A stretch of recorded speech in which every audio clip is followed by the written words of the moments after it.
What's up, people? Thanks for watching. My name is Shaggy, the opinionated hippie, here fulfilling my moral obligation and doing a top 10 Bob Dylan songs list because I just ranked and reviewed all of his albums elsewhere on this channel. Not all of his albums, but the 31 that are sort of the official canon ones, not the Christmas, not the bootleg series, no covers albums.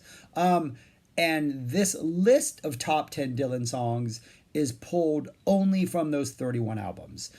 So any of the stuff that might have been only released on the bootleg series or on any other sort of extra release, or that he did with, say, a side project that involved other really famous musicians from other bands, none of those songs are on this list. This is just comprised of the 31 album song catalog.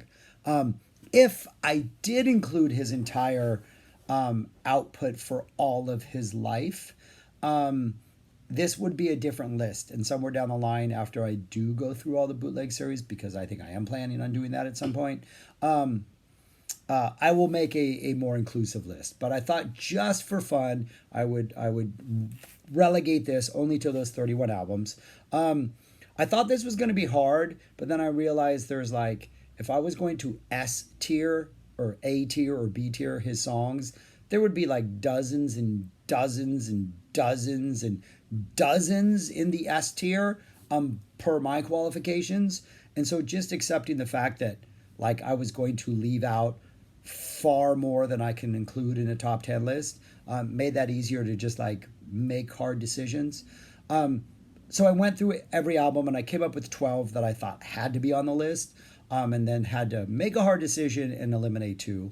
Not going to tell you what those two are, but they are right here on this piece of paper. So if after seeing this list, because I think there is a definite vibe to what this list is, you want to take a shot at those two, do so. Be interested to see if anybody can guess what they are.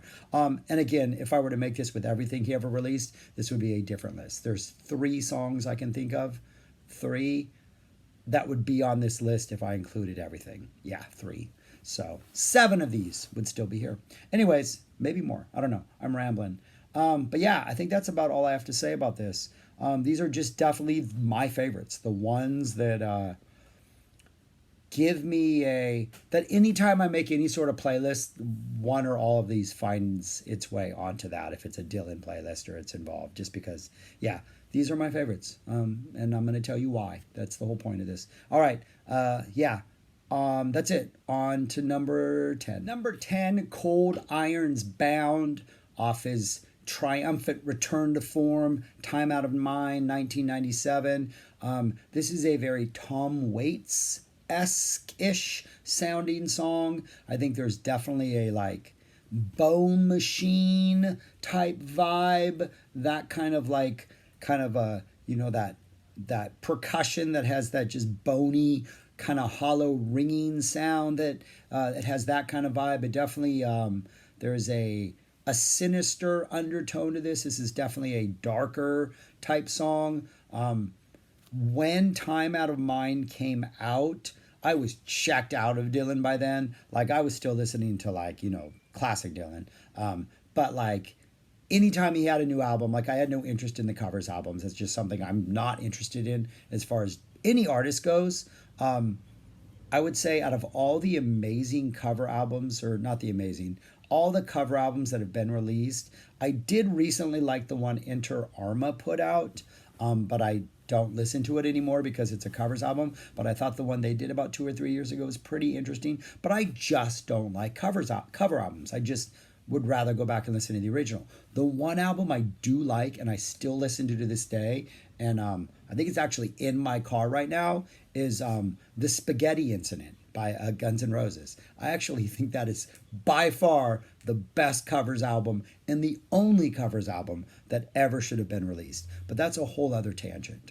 Other than like jazz, we're talking in like the rock, pop, that kind of music era. I'm not talking about jazz. That's a whole different discussion.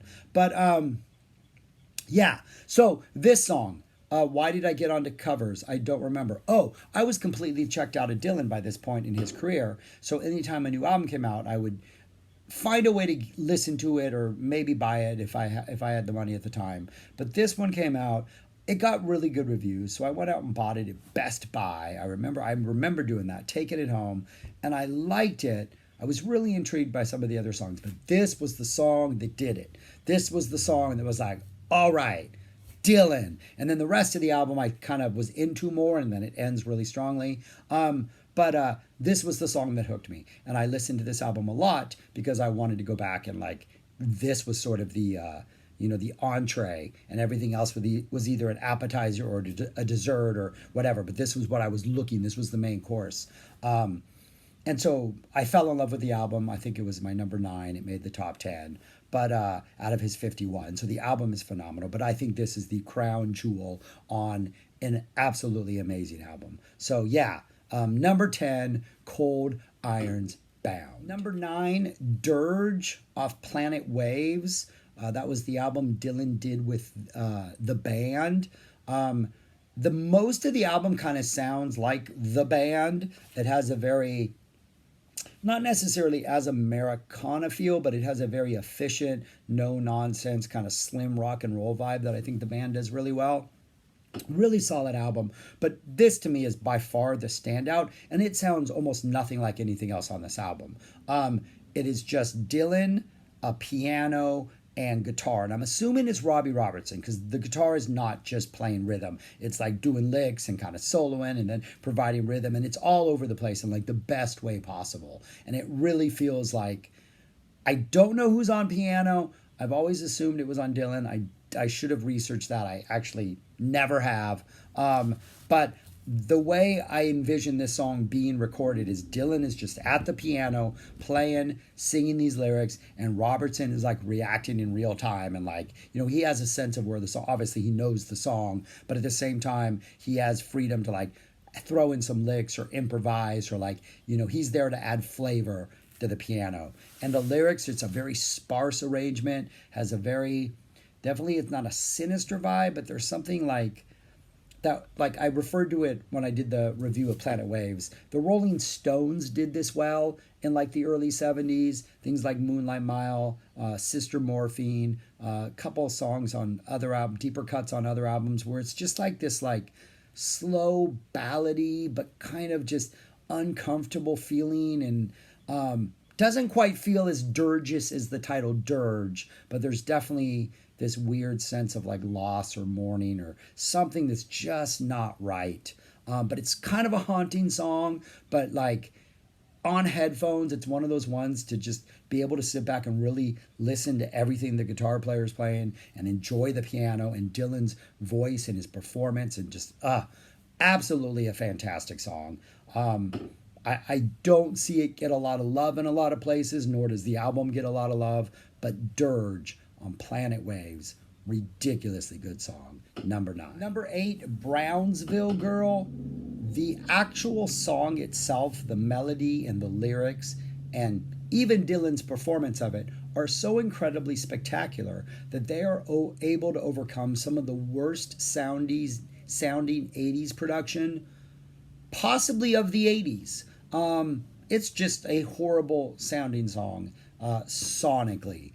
But at the core of this horrible sounding song is just Dylan at his most compelling, lyrically profuse, just pouring it all out, best. He saw a movie with Gregory Peck that inspires a whole bunch of like observations and storytelling, and he keeps revisiting this movie and its experience throughout the song.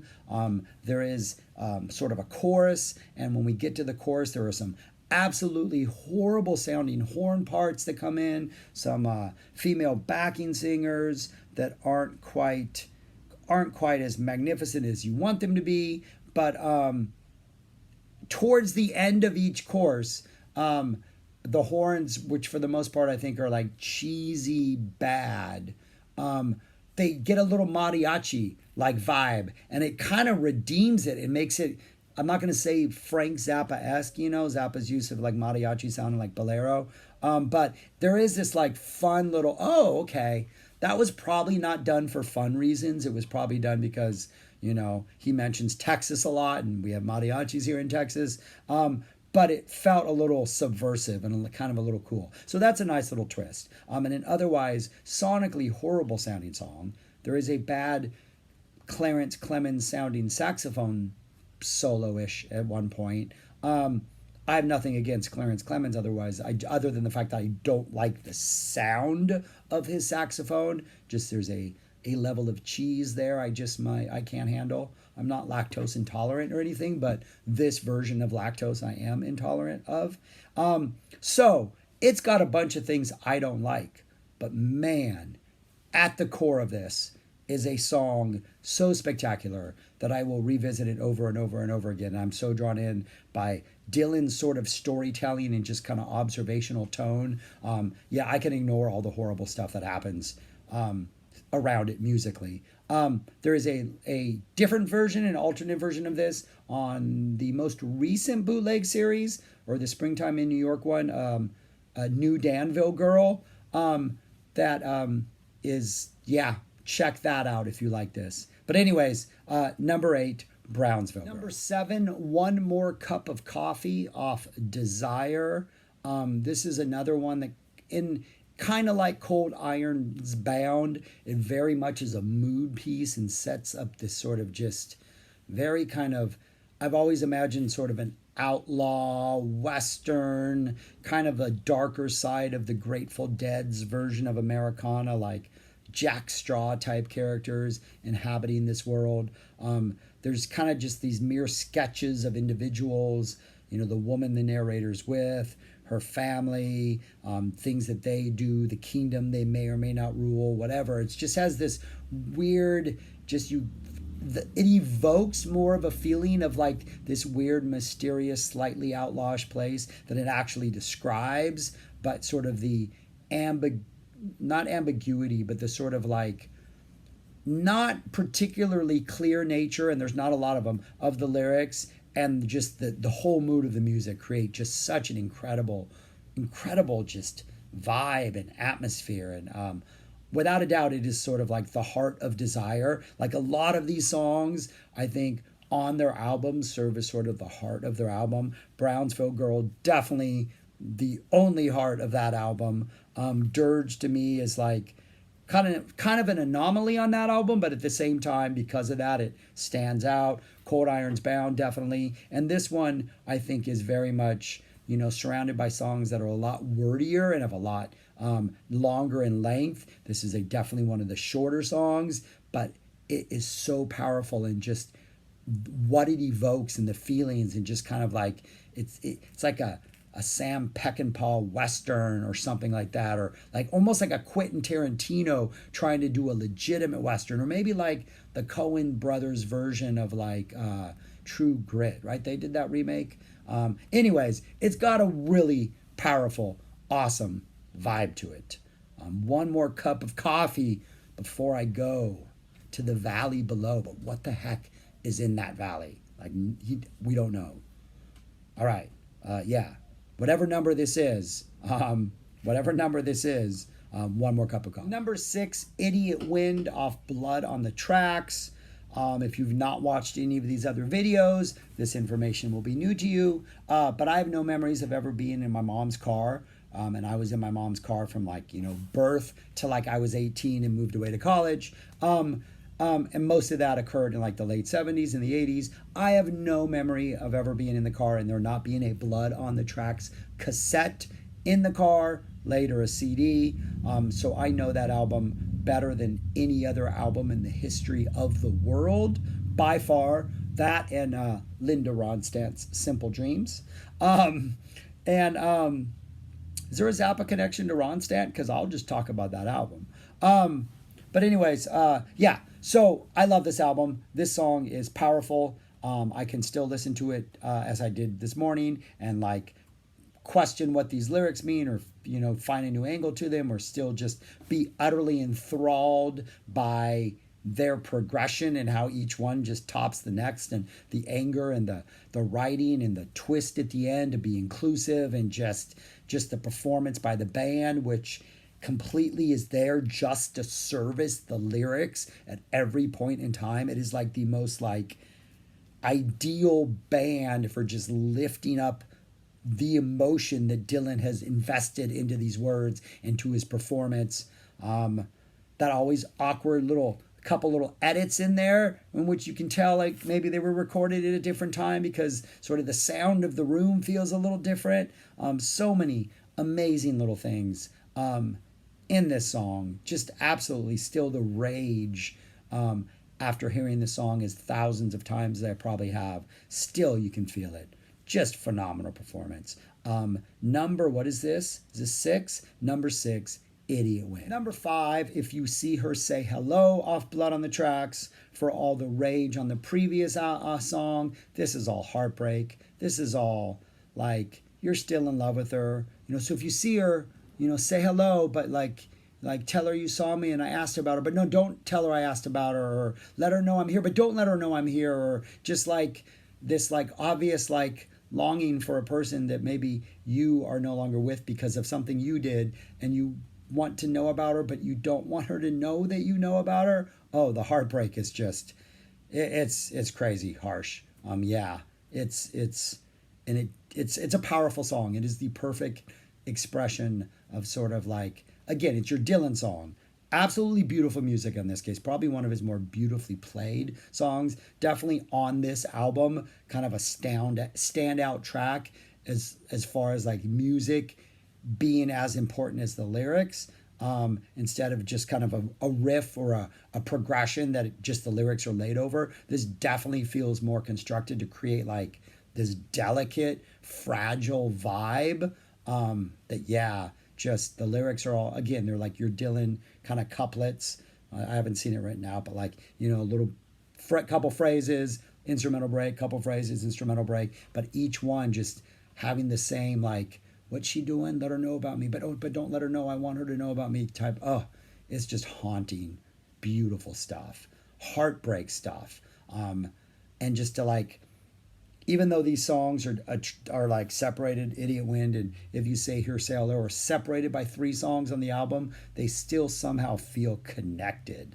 Like, this is where I was, angry, and now we're done, be gone with you, and then like months later you're like, but let her know. I had to think those were put where they were for a reason, and they complement each other perfectly. Yeah, perfect song. Number 5, If You See Her Say Hello. Number 5, Lonesome Death of Hattie, Carroll. This is just I think one of his best sort of protest about a real life event songs. The story is a wealthy, rich white man killed a hardworking black woman, walks away pretty much scot-free. It's just about society. It's about race. It's about class. It's about the American justice system. It's about everything wrong with America then and now. It's 4 sort of verses essentially. First one kind of sets up the facts of the story. Then we get the description of the guy who murders. Then we get the description of she who was killed. And then at the end we end up with the injustice. And it's just such a perfectly concise, well written, just utterly, I don't know, just the way the song is constructed and the way Dylan sort of reveals the story and lets you know what happened. Like the first time you hear it, it's just such a nice, like, whoa. Like he builds it perfectly well, even though obviously you can sense where it's going. He still sort of hides the ending from you. So when you finally get there, you're like, oh, that's right. But as good as the original version is, if you in any way like this song and you have not heard any of the versions from the Rolling Thunder review tour, seek those out. The box set is fantastic. I think there's 5 or 6 different live versions on the box set, but the sampler version that they put out, which is just like one track of a bunch of them, the version they picked for the sampler, I think it's a 2-disc sampler maybe, I don't know, is the best version of the lot. And Dylan would sort of change his phrasing in the verses every night and kind of put emphasis in different places. The way he delivers, particularly the 3rd verse on that live version, is just fire, and is, I think, one of the most impassioned performances of like any song ever. This song would be on the list without that.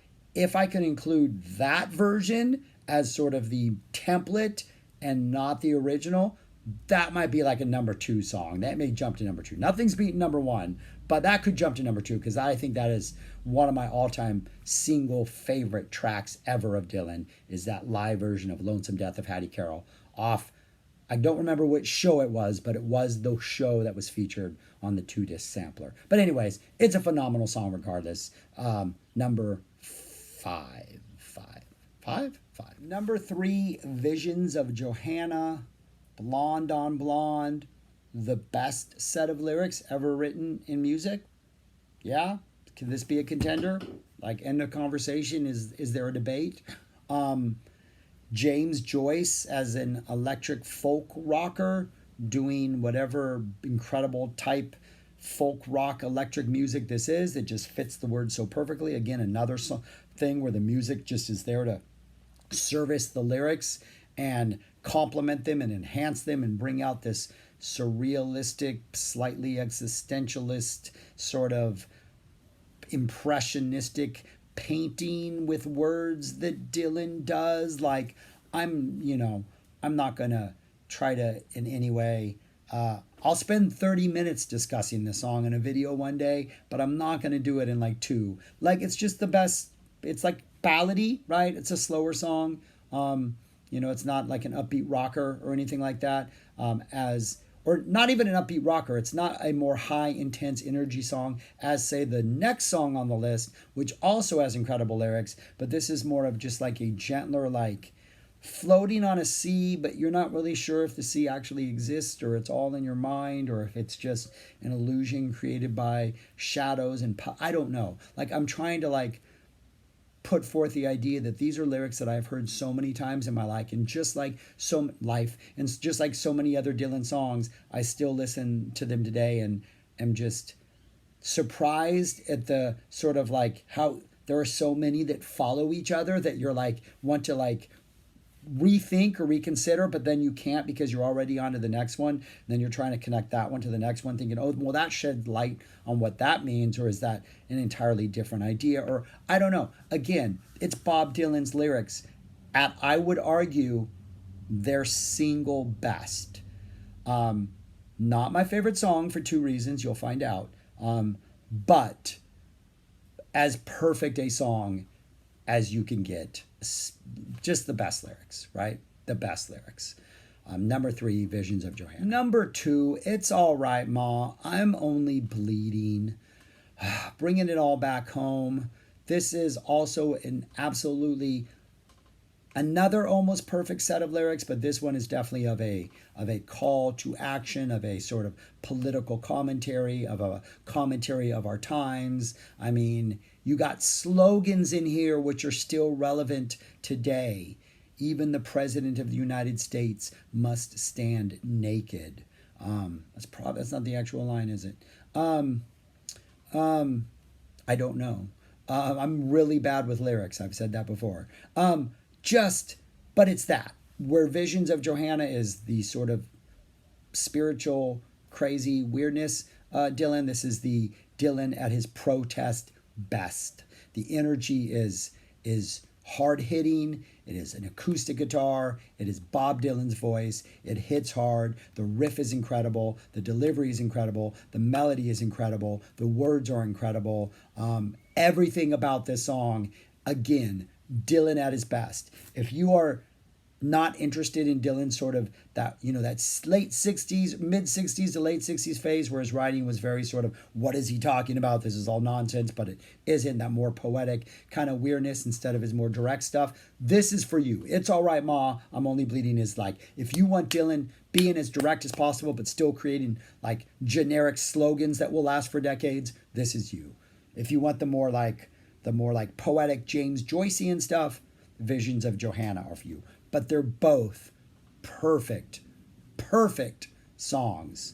One of them coming early on an album, like on Blonde, because I don't think anything on Blonde obviously reaches the peak of Visions of Johanna, since that's his best song. But it doesn't matter because you've already had that experience, so everything else is like blessed in its light. Where It's All Right Ma coming towards the tail end of Bringing It All Back Home, which is a fantastic album, only just like takes all of the good nature fun and the good energy and kind of the more upbeat stuff and kind of just tightens it up like this and just like it just builds it all to an incredible peak, and then you get that nice baby blue to like take you home. But anyways, those are comments on the album. But again, so many of these songs are just like the heartbeat of the album they're on, and this is definitely another example of that.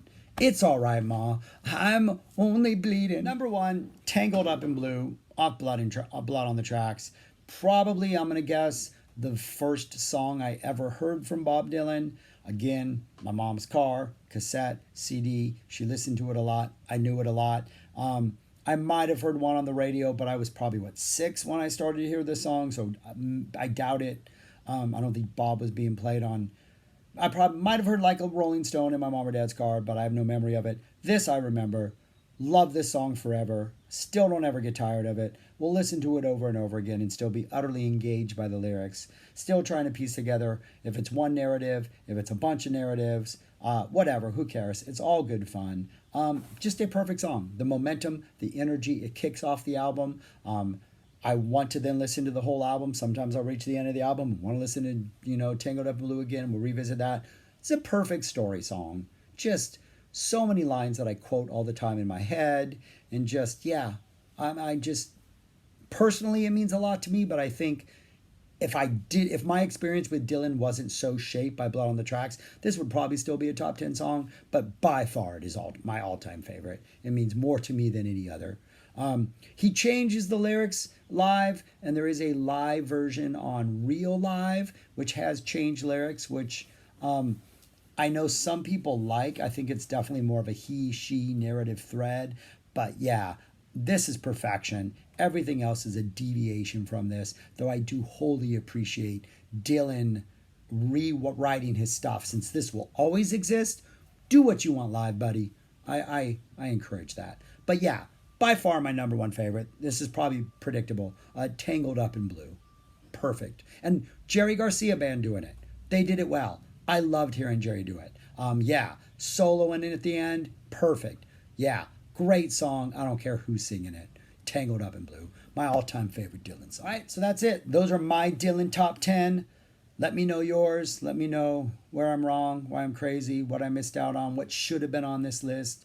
I am going to do one more Dylan video. I'm going to do the 4 live albums that were released sort of as a normal rock star would release live albums, not like bootleg series stuff, not like archival stuff, but like I just did an album, I'm going to release a live album while I take a break from touring or while I record another one, whatever. That sort of like standard 70s, 80s rock act release thing that record companies did. So I'm going to discuss those 4 because live Dylan is one of the most intriguing and compelling things in the world. Not saying good. I didn't say good. I did right now, but I didn't when talking specifically about Dylan's live stuff. But it is compelling. It is intriguing. And it is always, sometimes, not always, it is sometimes great. But I'm going to discuss those 4 albums because when I did the 31 list, I was going to include those 4 albums in there, but I honestly don't know how I feel about them. Like, on one level, I recognize that they're not that good, or at least a couple of them aren't. But on the other hand, I go back and listen to them a lot because they are so intriguing. But anyways, that's a whole other video. Sorry for rambling. Comment, subscribe, like, all that stuff. Be safe, be careful. Enjoy yourself some Dylan, and be you, people. Be you. And the line is, even the President of the United States sometimes must stand. No! Because even the President of the United States must sometimes stand naked. I am so bad with lyrics, man, and I cannot get the melody in my head. If I had the cadence, maybe I'd do it. I promised myself I'd be able to figure this out, but I did not. I am a failure. Anyways, that's it. Subscribe, peace, all that stuff. Thank you.